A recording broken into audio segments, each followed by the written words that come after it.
Good morning students. मैं इस online platform पर अपनी प्रेजेंट कराने के लिए उपस्थित हो गया और आप अपनी प्रेजेंट लाइक के साथ इस ऑनलाइन प्लेटफॉर्म पर जरूर कराएं।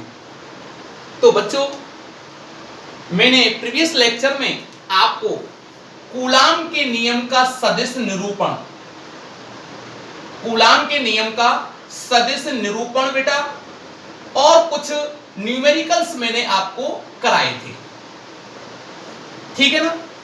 अब मैं नेक्स्ट लेक्चर में, आज के जो लेक्चर नंबर मेरा 11 है, इसमें बच्चों मैं आपको परावैद्युतांक, तो कुछ नए टॉपिक मैं आपको लेके आया हूं।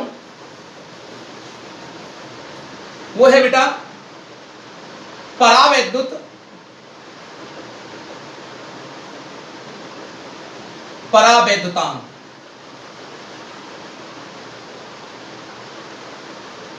डाइलेक्ट्रिक कांस्टेंट या आपेक्षिक विद्युतशीलता, आपेक्षिक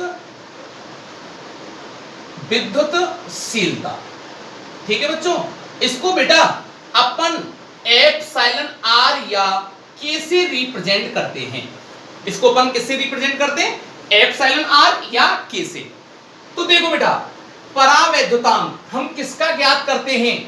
परावैद्युत पदार्थों का, परावैद्युत पदार्थ। तो ध्यान से समझना, इसका शाब्दिक अर्थ इससे ही पता चल रहा है।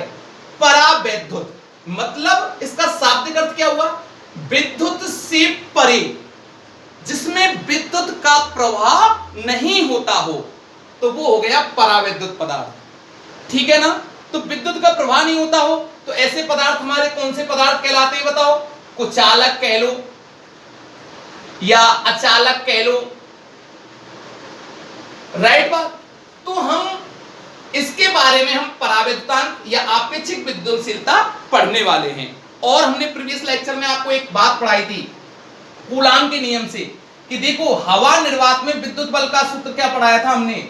एफ नॉट बराबर 1/4 pi epsilon naught Q1 Q2 upon r square, right.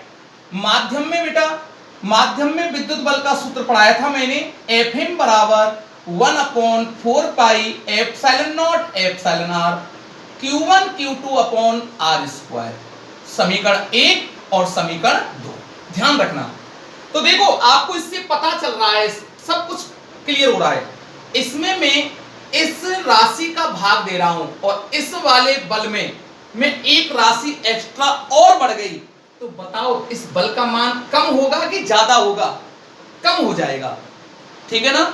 और ये क्या है बेटा बताओ? वही परावैद्युतांक, ठीक है ना। तो इस एक्स्ट्रा राशि का जब मैं इसमें भाग दे रहा हूं ना, तो बल का मान और कम हो जाएगा, डिक्रीज हो जाएगा, घट जाएगा।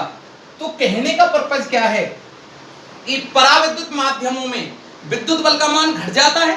घट जाता है नहीं घट जाता? बिल्कुल घट जाता है। तो देखो बेटा, अब इसका मैं रेशो निकालूं तो एफ नॉट बटे एफ एम बराबर, तो इसमें मैंने इसको डिवाइड किया। अच्छा, एक बात और सुनना ध्यान से यहां पे, कि इसको मैं यूं भी लिख सकता हूं, एफ एम बराबर 1/4 पाई, इसको मैं क्या लिख सकता हूं? एप्सिलॉन, और Q1 Q2 upon r square. Equation 2, समीकरण नंबर 2। बेटा अब अपन इस समीकरण 1 में समीकरण 2 का मैं भाग दूं तो बेटा F naught upon F M, तो ये कहां चला गया मेरा? ऊपर। जब इसमें इसको डिवाइड करूंगा ना, ये 4 पाई से कट गया, तो एप्सिलॉन बटे क्या आता है? एप्सिलॉन नॉट, और एप्सिलॉन बटे एप्सिलॉन नॉट बराबर होता है बेटा एप्सिलॉन आर, या इसका दूसरा रिप्रेजेंटेशन का तरीका है के, या तो के से रिप्रेजेंट कर लूं या एप्सिलॉन आर से कर लूं, ठीक है ना। तो ये हो गया हमारा। तो क्या डेफिनेशन हुई सुन लो, कि माध्यम की उपस्थिति में, माध्यम की उपस्थिति में विद्युत बल का मान हवा निर्वात की तुलना में जितने गुना कम हो जाता है, जितने गुना कम हो जाता है, उसे हम क्या कहते हैं? परावैद्युतांक। क्या कहते हैं? परावैद्युतांक या आपेक्षिक विद्युतशीलता, ठीक है ना। अच्छा, तो इसके हमारे ये दो फॉर्मूला आ गए। ध्यान रखना, हमेशा अनुपात का कोई भी मात्रक नहीं होता, ठीक है ना। तो मात्रकहीन राशि होती है, तो मैं यहां लिख दूं यह मात्रकहीन एवं विमाहीन राशि है, ठीक है ना ये। अच्छा, इसका मान ध्यान रखना, जो एप्सिलॉन आर है ना, एप्सिलॉन आर का मान ये अलग अलग माध्यमों के लिए इसका मान अलग अलग होता है, तो इसलिए मैं लिख सकता हूं इसका मान बेटा माध्यम की प्रकृति पर निर्भर करता है। किस पर डिपेंड करता है इसका मान? माध्यम की प्रकृति पर। अलग अलग माध्यमों के लिए इसका मान अलग अलग होगा, ठीक है ना। देखो, तो कुछ परावैद्युत पदार्थ लिख रहा हूं मैं, कुछ परावैद्युत पदार्थों का 20 डिग्री सेंटीग्रेड पर एप्सिलॉन आर का मान। देखो बेटा, ये टेबल बना देता हूं मैं, ये याद लर्न रखना है आपको। इसके ऊपर हमारे न्यूमेरिकल्स भी काफी बार पूछ लिए जाते हैं। तो देखो, जैसे मैंने पहले लिखा एम्बर, एम्बर का होता है बेटा, ध्यान रखना 2.8, कितनी होती है इसकी वैल्यू? 2.8।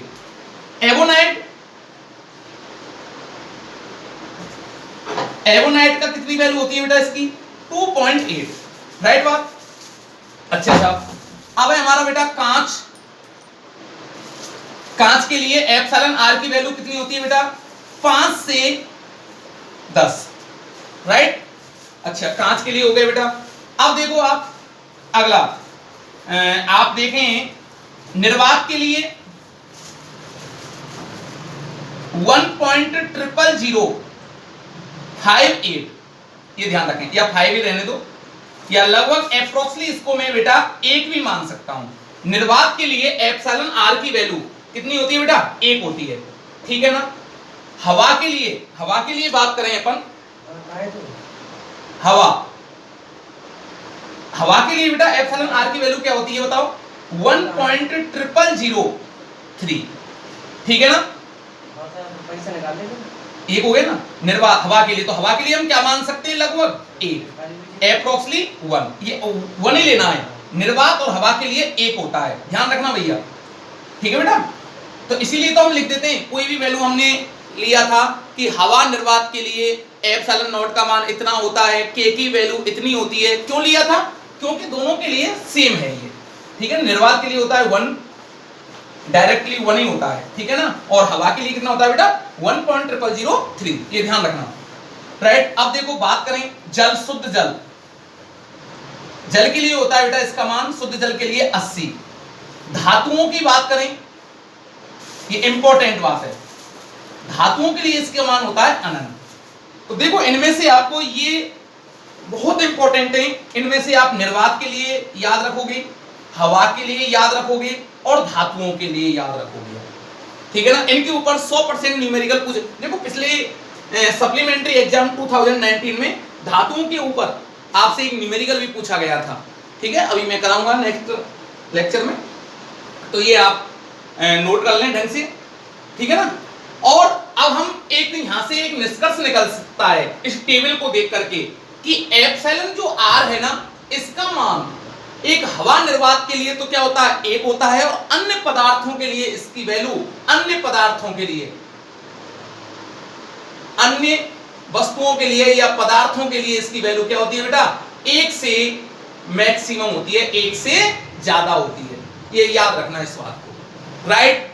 कोई भी प्रॉब्लम नहीं है आपको, ठीक है बेटा। तो इसी के साथ में इसके ऊपर एक न्यूमेरिकल करा रहा हूं, आप जल्दी नोट करें। तो देखो बच्चों, आपके सामने ये न्यूमेरिकल है। निर्वात में रखे 2 बिंदु आवेशों के मध्य बल 18 न्यूटन है। यदि 1 mm मोटाई तथा 6 परावैद्युतांकी कांच की पट्टिका आवेशों के बीच में रखी है, तो माध्यम में विद्युत बल का मान ज्ञात करें। तो बेटा, इसको किस प्रकार से आप सॉल्व करोगे? तो सबसे पहले देखो, मैंने आपको क्वेश्चन करने का एक ही बात बताई थी बेटा, क्वेश्चन में जो आपके लिए जो राशि दे रखी है उनको एक साथ लिख लो सबसे पहले। तो सबसे पहले इसको सॉल्व करने का तरीका है बेटा, क्या दे रखा है, तो दिया है विद्युत बल किसमें बेटा, निर्वात में। तो F नॉट बराबर कितने न्यूटन है बेटा, 18 न्यूटन। 1 mm मोटाई, मोटाई को मैं स्मॉल टी से दर्शा दूं, मोटाई ध्यान रखना आगे भी मैं मोटाई को स्मॉल टी से रिप्रेजेंट करूंगा। इसका है 1 mm, राइट बात, mm को मीटर में। क्यों बेटा, हमेशा ऐसा ही पद्धति यूज में ली जाती है। तो 10 की पावर -3 मीटर, राइट बात। अच्छा, परावैद्युतांक को किससे दर्शाते हैं बेटा, एप्सिलॉन आर, या बेटा के से, अभी पढ़ाया था ना प्रीवियस लेक्चर में। तो के का मान कितना दे रखा है बेटा, 6, इसका कोई मात्रक नहीं होता, तो हम लिख भी सकते हैं एक्स्ट्रा, मात्रकहीन। तो बेटा अपन को क्या ज्ञात करना है, माध्यम में विद्युत बल Fm ज्ञात करना है मुझे। तो हमारा फॉर्मूला है एप्सिलॉन आर बराबर F0 बटे Fm, राइट बात। तो देखो मुझे क्या फाइंड करना है, इसमें Fm ज्ञात करना है। तो Fm इक्वल टू F0 बटे एप्सिलॉन आर। तो F0 की वैल्यू रख दो 18 और ये 6 बराबर 3 न्यूटन। तो कितना फोर्स लगेगा हमारा इस पर, 3 न्यूटन का फोर्स लगता है। तो इसका मतलब क्या हुआ बेटा, इसका कोई रोल नहीं है इसमें, ठीक है ना। तो 3 न्यूटन का। तो ये तो मैंने आपको प्रीवियस लेक्चर में खूब पढ़ाया था कि माध्यम में विद्युत बल का मान घट जाता है, पक्की बात है ना, कोई डाउट नहीं है। देखो विद्युत बल का मान घट गया, कितना रह गया, 3 न्यूटन रह गया। हवा निर्वात में कितना फोर्स था बेटा, 18 न्यूटन। तो स्पष्ट है कि Fm इज लेस देन क्या हो गया बेटा, F0। तो Fm में कितना आया, 3 न्यूटन इज लेस देन कितना हुआ, 18 न्यूटन, राइट बात, कोई डाउट नहीं है। तो इसी के साथ अगला नेक्स्ट क्वेश्चन बेटा नोट कर लो फटाफट। नेक्स्ट क्वेश्चन है, तो देखो बेटा अगला नेक्स्ट क्वेश्चन, दो आवेश Q1 बराबर 2 माइक्रोकूलम और Q2 बराबर बेटा 3 माइक्रोकूलम हवा निर्वात में परस्पर 2 मीटर की दूरी पर रखे हैं। तो इनके मध्य एक चांदी की प्लेट रख दी जाए। किसकी प्लेट बेटा, चांदी। और चांदी क्या है, धातु है। और धातु के लिए बेटा एप्सिलॉन आर का मान कितना होता है, अनंत होता है। कितना होता है एप्सिलॉन आर का मान बेटा, अनंत। तो माध्यम में या नए बल का मान ज्ञात करें। तो देखो बेटा पहले हम ये आवेश कहां रखे हुए हैं बेटा, हवा और निर्वात में। तो सबसे पहले मैंने क्वेश्चन करने के लिए एक ही बात की थी कि आपको सबसे पहले क्या दे रखा है क्वेश्चन में, ठीक है, वो नोट कर लें और क्या पूछ रहा है उस हिसाब से आप अपने आप ऑटोमेटिकली सूत्र हमारा आ जाता है। तो सबसे पहले दिया है गिवन। तो देखो बेटा हवा निर्वात के लिए, हवा या निर्वात के लिए, ठीक है बेटा, तो क्या हो गया, F0 बराबर K Q1 Q2 upon R²। ये फॉर्मूला लगेगा हवा निर्वात के लिए। दो आवेश रखे हुए हैं, Q1 का मान कितना है बेटा, 2 माइक्रोकूलम। तो 2 इंटू माइक्रो की वैल्यू बोलो 10 की पावर -6 कूलम, राइट बात। दूसरा आवेश बेटा Q2, बिंदुवत आवेश है, बिंदुवत आवेशों के लिए लगता है कूलम लॉ। Q2 बराबर कितना है, 3 इंटू 10 की पावर -6 कूलम, राइट। डिस्टेंस कितनी है बेटा इनके बीच की, 2 मीटर, यहां से यहां तक। कहां पर रखे हुए हैं कुछ नहीं कहा जाएगा, फिर भी हम क्या मानेंगे बेटा, हवा एयर प्रेजेंट है यहाँ, हवा या निर्वात उपस्थित है। और हवा निर्वात के लिए कूलम बल का सूत्र ये होता है। इसको सॉल्व कर लें तो F0 बराबर K। तो देखो बेटा इनके मध्य एक चांदी की प्लेट रख दी। तो पहले तो इसमें हवा निर्वात के लिए निकालें, K की वैल्यू 9 इंटू 10 की पावर 9, Q1 का मान 2 इंटू 10 की पावर -6, ठीक है ना, इंटू 3 इंटू 10 की पावर -6 अपॉन बेटा 2 इंटू 2। अब देखो इसको सॉल्व कर लेते हैं।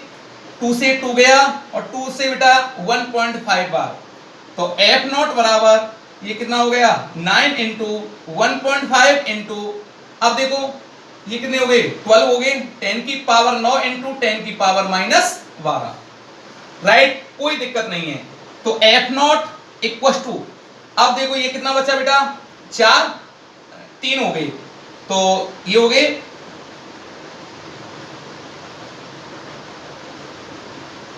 इंटू 10 की पावर -3, ठीक है ना बेटा। तो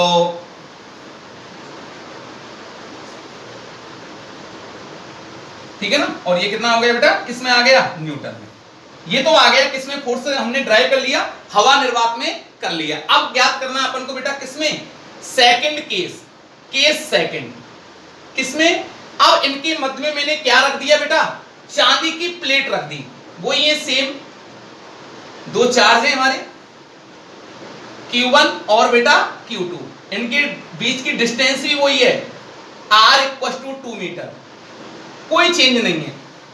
अब इनके बीच में मैंने बेटा एक चांदी की प्लेट रख दी, चांदी की प्लेट, ठीक है ना, धातु है बेटा ये, और धातु के लिए एप्सिलॉन R की वैल्यू क्या होती है बेटा, अनंत, राइट बात। तो माध्यम में विद्युत बल,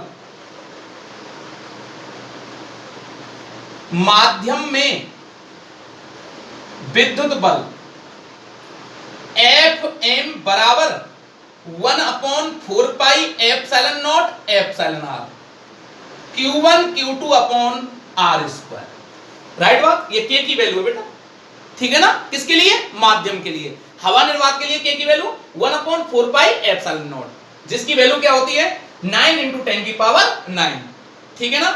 अच्छा, प्रीवियस लेक्चर को, जितने भी मेरे प्रीवियस लेक्चर हैं सभी को बार बार रिपीट करें, ठीक है ना, नोट्स अपने आप समझ में आ जाएंगे। अब इसकी हम वैल्यू पुट कर देते हैं, इसमें रख देते हैं बेटा। तो Fm, एक तो मुझे डायरेक्ट देख लो, उसका आंसर मुझे पता चल गया। एप्सिलॉन नॉट का मान, एप्सिलॉन R का मान मैं क्या रखूं बेटा, यहां से इन्फिनिटी रखा, अनंत, और 1/, अनंत बराबर क्या हो गया बेटा 0, तो इस फोर्स का मान क्या हो जाएगा 0। ये हमारा इस टाइप का क्वेश्चन सप्लीमेंट्री में बेटा 2019 में ये क्वेश्चन पूछा गया था, ठीक है ना, कि दो आवेश रखे हुए, उनके मध्य में कोई धातु का परावैद्युत माध्यम उपस्थित कर दिया जाए तो विद्युत बल का मान कितना हो जाएगा, तो आपको डायरेक्ट आंसर लिखना था 0। इसको हमने प्रूव कर दिया बेटा, इनकी वैल्यू रखते हैं तो क्या आ जाता है, इसका मान 0 आ जाता है, ठीक है ना। तो माध्यम में विद्युत बल का मान 0 हो गया। देखो हवा निर्वात में कितना था, इतना था, और माध्यम में विद्युत बल का मान 0, कम हो जाता है ना। तो हम कह सकते हैं 100% कि माध्यम में हमेशा हमेशा विद्युत बल का मान घटकर के कम हो जाता है, ठीक है, कंपेयर टू हवा निर्वात की तुलना में। ऐसे ही हम आगे पढ़ाएंगे विद्युत क्षेत्र, विद्युत क्षेत्र का मान भी सेम डिक्टो इसी प्रकार से माध्यम में घट करके क्या हो जाता है बेटा, कम हो जाता है, ठीक है। नोट करें फटाफट।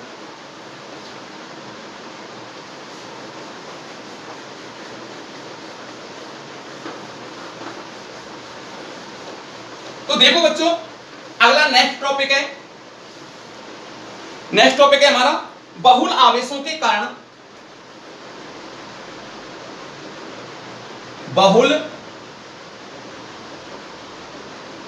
आवेशों के कारण विद्युत बल, ठीक है ना। बहुल आवेश, बहुल आवेश का मतलब है यहां 2 या 2 से अधिक आवेश, ठीक है ना। क्योंकि एक इसकी खोज क्यों हुई, इसको मैंने लिखा क्यों, 2 आवेशों पर तो हमेशा कूलाम का नियम लग जाता है। अगर हमारे 2 आवेश से ज्यादा हैं तो हमको आवश्यकता पड़ी, उसे कहते हैं अपन अध्यारोपण का सिद्धांत, अध्यारोपण का सिद्धांत, ये ध्यान रखना बच्चों, ठीक है ना। तो इसके लिए एक निकाय है बेटा, ये आवेशों का निकाय है, यहां लिख देते हैं आवेशों का निकाय, जिसमें दो या दो से अधिक आवेश उपस्थित हैं, क्योंकि दो आवेशों के लिए तो कूलाम का नियम ही लग गया, फिर हम अध्यारोपण का सिद्धांत काम में क्यों लेंगे? अध्यारोपण का सिद्धांत इसलिए काम में लेते हैं कि जिस निकाय में दो या दो से अधिक आवेश उपस्थित हों। तो देखो बेटा, इसमें एक आवेश रखा हुआ है हमारा Q1, एक आवेश है हमारा Q2, एक आवेश है हमारा Q0, एक आवेश है हमारा Q3 और एक आवेश है बेटा हमारा Qn। ठीक है ना? n आवेशों के कणों से मिलकर के एक आवेशों का निकाय बना हुआ है। ठीक है, अब ध्यान रखना, तो इन पर मुझे टोटल बल ज्ञात करना है इस निकाय के कारण। तो देखो, एक मैंने कॉमन चार्ज ले लिया, ये Q0, ठीक है ना, ये Q0 आवेश है।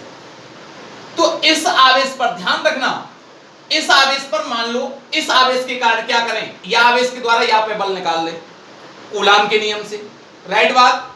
तो ये अच्छा, बल की दिशा किधर होती है? दोनों आवेशों को मिलाने वाली रेखा के अनुदिश।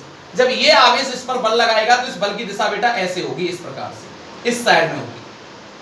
ठीक है ना? Q0 पर लगा रहा है। Q0 कैसा आवेश है? ये परीक्षण आवेश।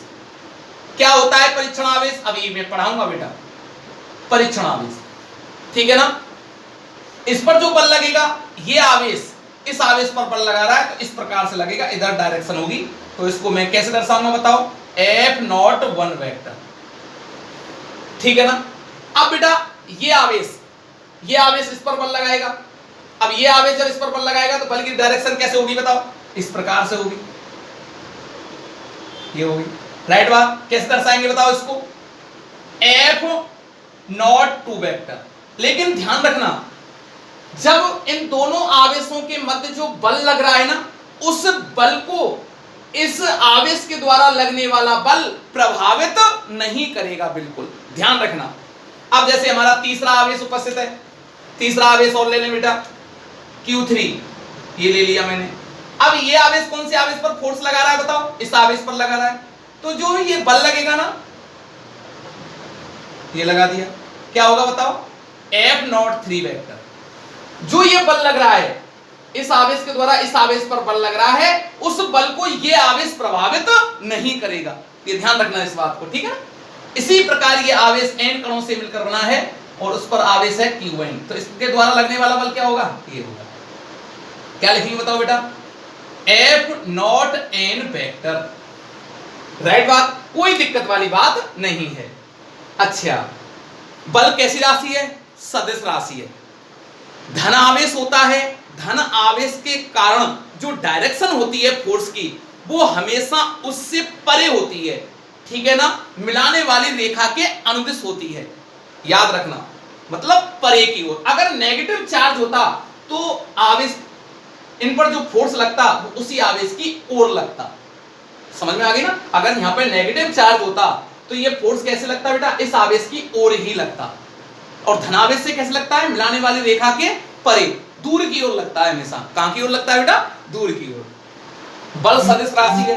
तो देखो, कुल टोटल इस जो आवेशों के निकाय है उसके कारण कुल बल मैंने ले लिया F0 बराबर पहले आवेश, उस निकाय में उपस्थित पहले आवेश के कारण कितना ले लिया? F1, दूसरे आवेश के कारण F2, तीसरे आवेश के कारण F3 और S, मतलब सभी कितने आवेशों से मिलकर बना है? n आवेशों से।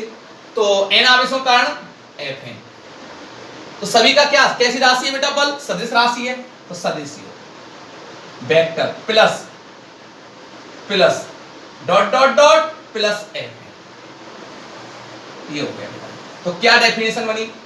आवेशों के निकाय के कारण लगने वाला कुल बल, आवेशों के निकाय के कारण लगने वाला कुल बल, कोमा उस निकाय में उपस्थित आवेशों के कारण लगने वाले बलों के सदिश योग के कैसा होता है बेटा?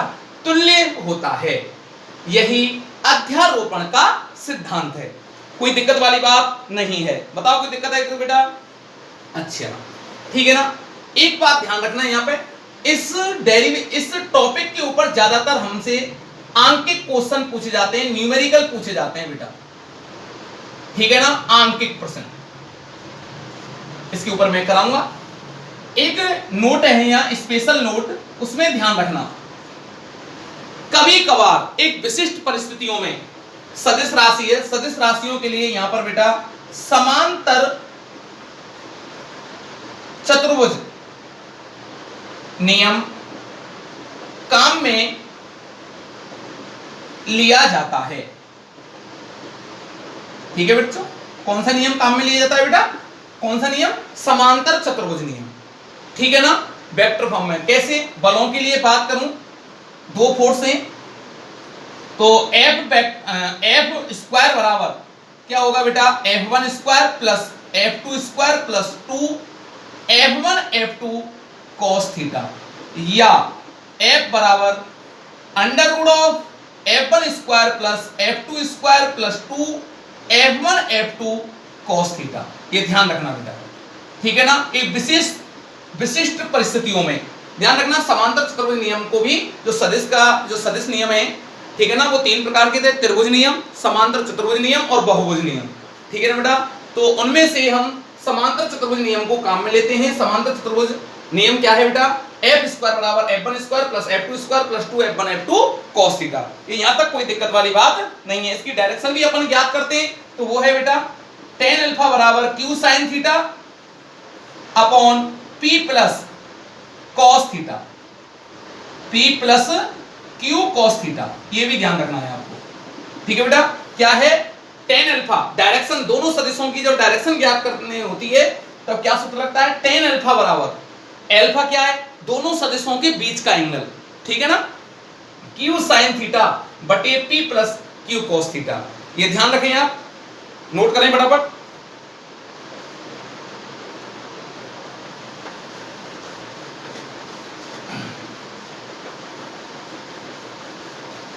अब देखिए बेटा नेक्स्ट, इसी के ऊपर एक मैं न्यूमेरिकल करा रहा हूं, बड़ा शानदार न्यूमेरिकल है बेटा। देखो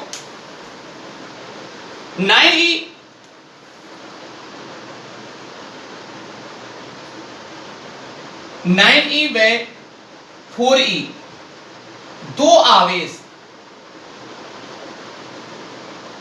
आवेश परस्पर स्मॉल r दूरी पर रखे हैं। कितनी दूरी पर रखे बेटा, स्मॉल r दूरी पर रखे हैं, और इनके मध्य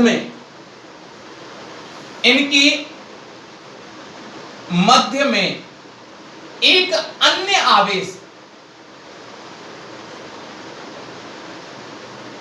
आवेश q, स्मॉल q को कहां रखा जाए कि संपूर्ण निकाय संतुलन में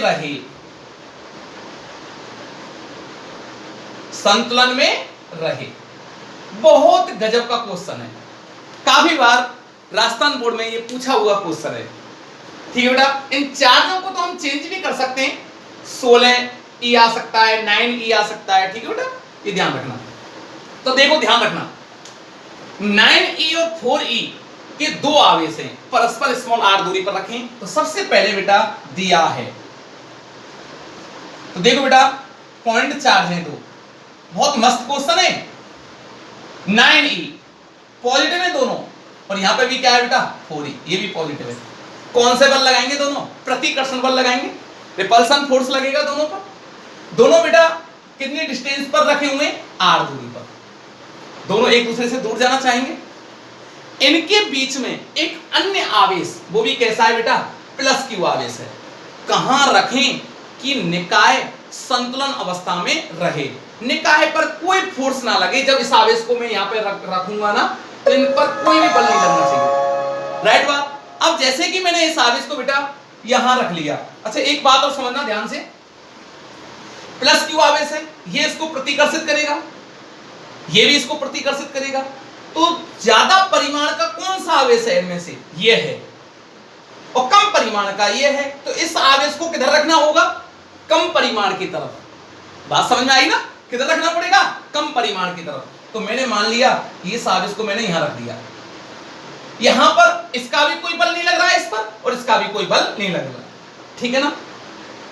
माना ये दूरी मेरी कितनी है बेटा, x है, तो ये दूरी कितनी बची बेटा, r माइनस एक्स। कहने का पर्पज क्या हुआ, 9e से मुझे कितनी दूरी पर रखना पड़ेगा इसको, x दूरी पर, और इससे कितनी दूरी पर रखना पड़ेगा, r माइनस एक्स दूरी पर। जब मैं इन दोनों आवेशों को रख दूंगा, इन दोनों आवेशों के बीच में प्लस q आवेश को रख दूंगा, तो इस पर F नेट मेरा क्या हो जाएगा, 0 हो जाएगा, ठीक है बेटा। इस पर कोई भी बल नहीं लगेगा, ये पूछ रहा है, F नेट इक्वल टू 0, कोई भी बल नहीं लगेगा इस पर। और जब बल कोई नहीं लगता है तो ऐसा निकाय कैसा होता है बेटा, संतुलन में होता है। कैसा होता है, संतुलन में। तो देखो बेटा, बल की दिशा कूलाम के नियम से ज्ञात करते हैं, तो बल की दिशा कैसे होती है, दोनों आवेशों को मिलाने वाली रेखा के अनुदिश, ठीक है ना। तो देखो ये आवेश इस पर बल लगाएगा, इन पर बिंदु डाल लें अपन, तो क्या क्या बिंदु डालें बेटा, देखो इधर ये है, इसने इस पर बल लगाया, डायरेक्शन इन पर बिंदु डाल लो, ये A और ये बेटा B, F A बल लगा रहा है इस डायरेक्शन में, मिलाने वाली रेखा के अनुदिश इधर बल लगा। ये आवेश जो B पर स्थित आवेश है, वो इस पर कितना आवेश उपस्थित है, 4e, ये इस पर बल लगाएगा, उसकी डायरेक्शन किधर होगी, इधर होगी। कितना होगा बेटा बताओ, F B। बात समझ में आई। तो इस निकाय पर टोटल बल, निकाय पर कुल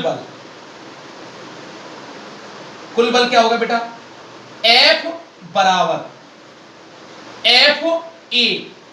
दोनों की डायरेक्शन कैसी है बेटा, अच्छा बल कैसी राशि है, अपने आप में सदिश राशि है, और सदिश राशि है तो डायरेक्शन कैसी है, इनकी दोनों की बलों की विपरीत है, और विपरीत होती है तो क्या हो जाती है बेटा, घट जाती हैं, और समान दिशा में होते हैं तो जुड़ जाते हैं, ये विपरीत डायरेक्शन में।